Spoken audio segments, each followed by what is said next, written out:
Hey, good morning. Good morning. Good afternoon, everybody. This is once again Craig Smith, born and raised in the 773, relocated to 901, and suffering immeasurably in the 256.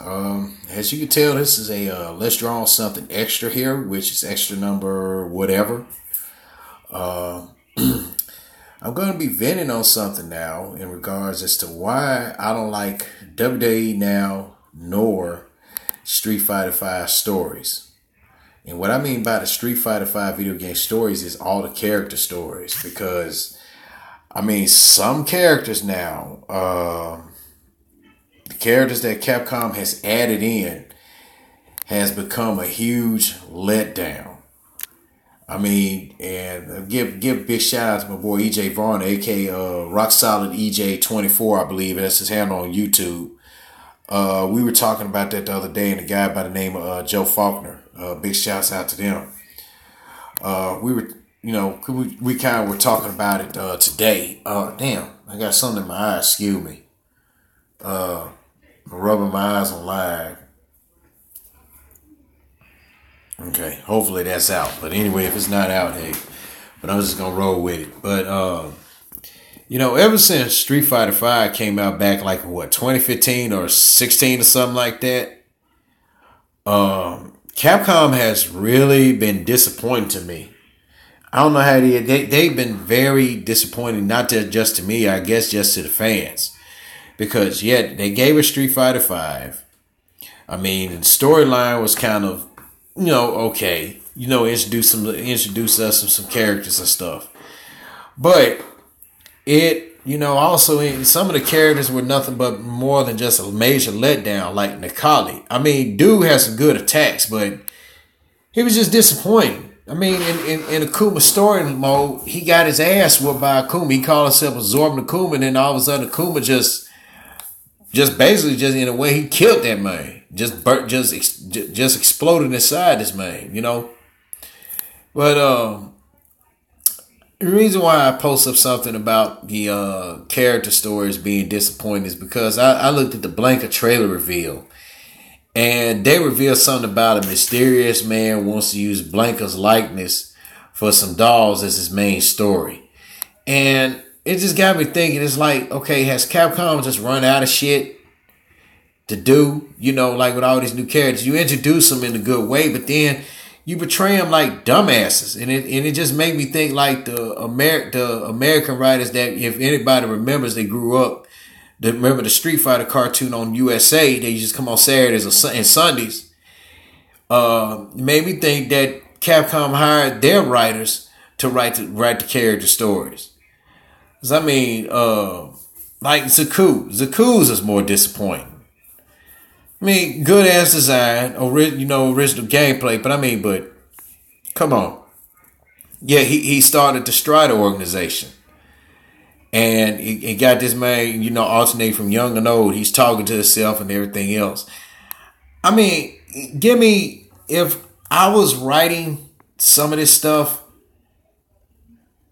I wouldn't give fans nothing to complain about. Okay?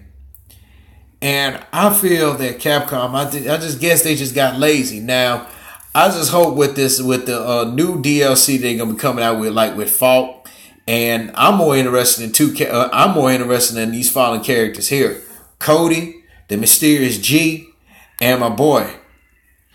I'm gonna hum the song now. Yeah, I'm a nerd. Dun dun dun dun dun. My boy Sagat. I'm interested in what his story gonna be, and it better not be a letdown, because Capcom, I'm going to say this. You basically have let your fans, Capcom has basically let their fans down. All this DLC and stuff, all like that, they want the money. Capcom is all about money. Yeah, we all know that, once upon a time, Capcom was broke for a while and nobody know. They didn't tell nobody. They didn't want to release another Darkstalkers game because when they did bring it back out, their excuse was, okay, if people play the Darkstalkers game online enough, we may possibly bring back the series. Which is code for no matter how well it does, we still ain't gonna bring it back. And then, you have to understand the fact Capcom was also more focused on that Resident Evil line. So, I give it to them. The best Street Fighter that I did play was, I think, what was it, the original Street Fighter 4 and Super Street Fighter 4. That was really good, but 5 has really just let me down, man. It made me think, from a writing standpoint, from a writer standpoint, what did they hire? Who did they hire to write this shit? The stories. Like, give you a good example, Manat. Okay, now she done learn from the best from Rose, but she, in one storyline, she's portrayed as a good person, and then she gets around people like Oro and everybody else. She's a dumbass. And if you don't believe me, look up Manat's storyline on YouTube, the English version, because Rose sent her to tell Oro something that was about to go on, and Oro told her the storyline. He was like, "Yeah, I already know. I've been knowing about that I knew about that a couple days ago, so you're late." And she was like, and the storyline like, "Oh, well, okay. What the fuck?" And it's just, and I'm more of a guy, look, you gotta intrigue me. And it's like Capcom is really insulting their fans. Much like who I'm gonna talk about in a minute, WWE. Capcom is basically, they're insulting their fans with the writers, writing these character stories and all this other stuff. Like I said, I could write up some good little stories myself.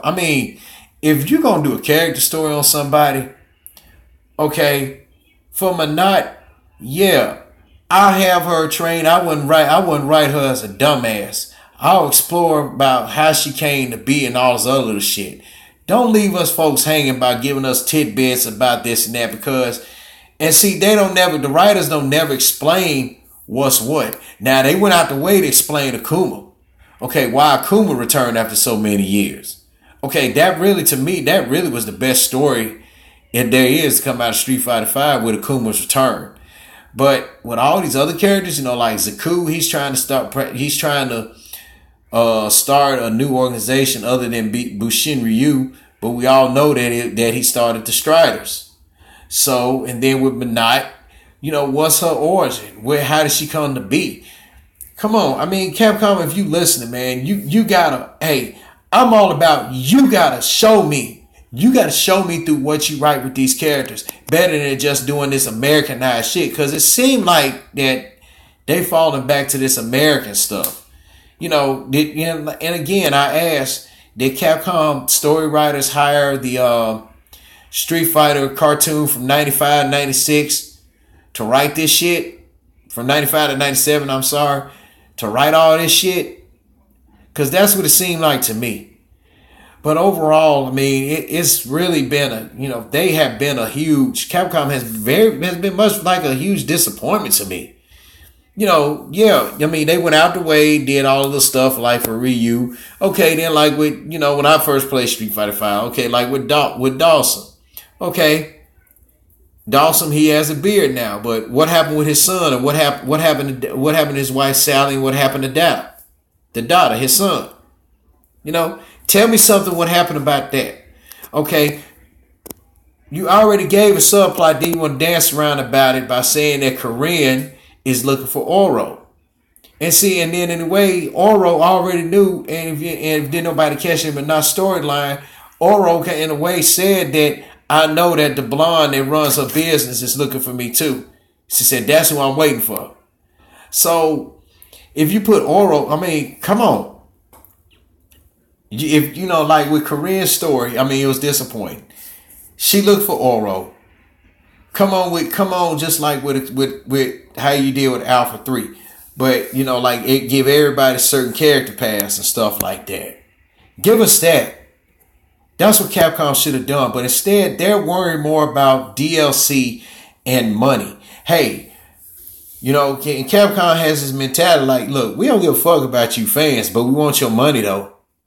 That's how it is. So, in a way, I'm disappointed with Capcom Capcom and right now, because they have not, I mean, because like as far as character stories and all the other stuff go, they have not, they haven't delivered like they're supposed to. So, I mean, it's like I said, and they are, Capcom is really, excuse me, nose is itching, I apologize. Capcom has really just decided to insult the fans' intelligence, just like with what's going on with WWE. I'm going to admit, I don't even watch the product no more. It's not wrestling. You look at people that's on there in that mat, they run slow. Like, I'm just going to say it, like Sasha Banks, she sailed, and all the other stuff, like with the women's and stuff, like they push the women's wrestlers. But I mean, here you got a chick that's like, that's about as short as a child at 5 foot, or she's probably shorter than that, like 4 foot something. Alexa Bliss. I mean, just looking at some of these characters, man, is atrocious, and you could tell that they had people write their promos and stuff. The wrestling that I grew up watching, old school NWA, and WWF. Yeah, them dudes did their promos from the heart, okay? The reason why people like watching WWF, because, hey, it's gimmick driven. NWA, yeah, it had its little gimmicks here and there, but their wrestling was real. The wrestling was real and it was made to believe real. And I'm like that dude. It's real to me, damn it. It's still, NWA was real, or that old school wrestling. NWA, WCW, it was real to me. And I'll admit, it's WCW started getting stale till the NWO started taking over. But, my reason for not watching WWE no more is just plain and simple. It's too shitty. I don't like watching the current product now. I watch it a little bit, like some instance now I watch it, and then I'm just disappointed. Like who the next big star is. Okay, we really don't have a new star in WWE and nothing like that. We don't have that. And, nothing piques my interest. Everything is all rehearsed. People don't sell anymore. You can hear all the wrestlers calling the spots. Like, if you're going to call a spot, it's going to be. That's how you call a spot. Now it's like, I'll whip you into the rope. You close line me, I'll close line you back. And people can hear you. John Cena's bad about that. So, and then if you can hear him calling the spots loudly, you already know the shit fake. But, you got to get away with it. Like, I watched, what was that? I watched on YouTube, the Steiner Brothers versus the Minnesota Wrecking Crew from 89, I think it was back in 1990. Okay. Ole Anderson had Scott Steiner on the rope. When he pushed him back on the rope and when he leaned up to him and he put his head down, he whispered something. And then next thing you know, boom, Ole hit him. Because he put his head down like this, like, you back somebody up and they put their head down like this. And I say something, I'm going like, I'm slap you. Ole used to give a signal to what the wrestlers do, and you can catch it. Like, if the ref say, Ole clean break, he'll tap him on the shoulder, he going to let him know what's up. He'll tap him on the chest, he's going to let him know what's up there, he'll pop him. He letting him know what was up. But you never heard none of the wrestlers say, hey, I'm going to pop you, I'm going to slap you on your chest, get ready. WWE has just become fake now. Now with this Ronda Rousey thing and and all this shit. I don't watch the program anymore. It's bad booking. Excuse me. It's bad booking.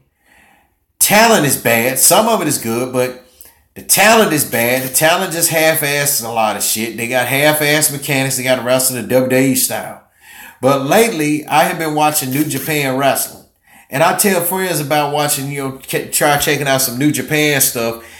I'll look at that later, or I'll do this and that. No, over there in Japan, and if you watch old Japan stuff, whether it's New Japan or All Japan Wrestling, That shit is fucking real. Them Japanese dudes do not play when it comes to their wrestling. They don't play. So, and New Japan's programming is pretty good. Nothing's rehearsed or anything. Them dudes be on the fly. I watched that whatever that good match they had with Kenny Omega and whatever it was. No, and with Jericho. I watched that. That was pretty good. As far as NXT goes, which I will watch it from time to time, that is as close as wrestling can get. And I'll suggest to anybody that has a WWE network or whatever, watch NXT. Fuck Raw, fuck SmackDown, because there's no real wrestling on it. NXT is as close as wrestling as actual real wrestling as it can get. Or let's put it like this: NXT is the best thing that is the best thing that Vince McMahon is not controlling. So I have my reasons on a lot of things. That is why I don't watch WWE anymore, because I grew up watching the wrestling that I used to love, like the blood and guts, the sweat, the episodic stuff, and all this little sloppy stuff and loud cuss. Hey, 1308, I'm finna give you a shout out here by whipping you on the ropes, and then I'm gonna slap you across the face. I want you to slap me right back. Calling spots like that out loud and all this and that. So, excuse me. So it's, that is the reason why I don't watch anymore. Hey, I got one viewer. Who is that? Talk to me. Who are you? Show yourself. Oh shoot! I wish I could see who it is viewing, but I don't watch it anymore. Because now I found out that they trying to one up the women by all of a sudden having a 7-person elimination chamber match. What the fuck? What kind of booking is that? I mean, and you can't convince me nothing less, none less or whatever that WWE right now is really good to watch. Granted, WWE does have some moments.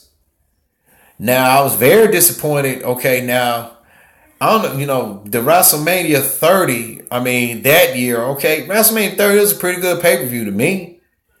But through that whole year, like when Seth Rollins turned heel, and then when later on, bringing the Authority back, and Seth Rollins doing that little promo, John.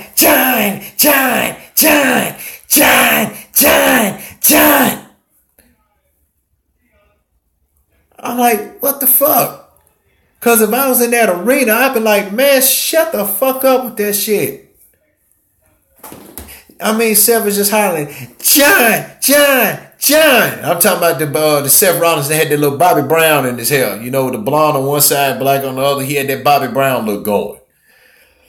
So now, man, it's all sloppy. It's just sloppy, and the only time that the wrestlers get to wrestle themselves is like at WrestleMania. And that's why I say I'm not a fan of the current Raw and SmackDown product. Because like when you put it like this, now Asuka went over to Raw and they booking her like shit, booking her to be weak. And I've always said she need to go on SmackDown, because that's where the competition really is. Come on. Let me ask you guys something that's in the wrestling. Who would you rather? What women's match would you be more intrigued to see? Asuka against Alexa or Asuka against Charlotte?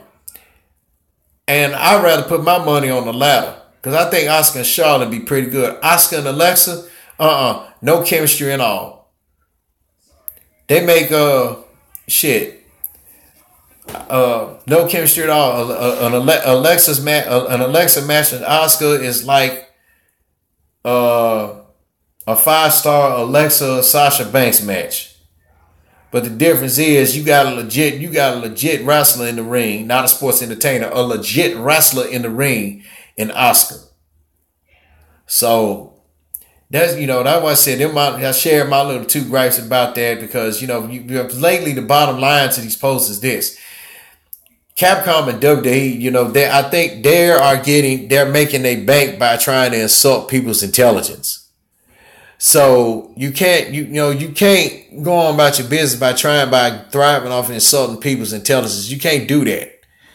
And when fans let you know, hey, you try to insult our intelligence there, we don't appreciate it. But if you don't give a, but then when you don't give a fuck and y'all still doing the shit y'all do, like paying for more DLC, producing shitty character stories, and nothing little much else, Capcom with Street Fighter V, and also putting out a shitty product in the sports entertainment in WWE, you fans do have a right to speak out. So on that note, man, that's enough of my little rant for the day with the extra. But like I said, the moral is this, and I'm calling out Capcom and WWE: don't insult our intelligence. If we paying money to help you out, don't insult our intelligence. That's all. I'm out.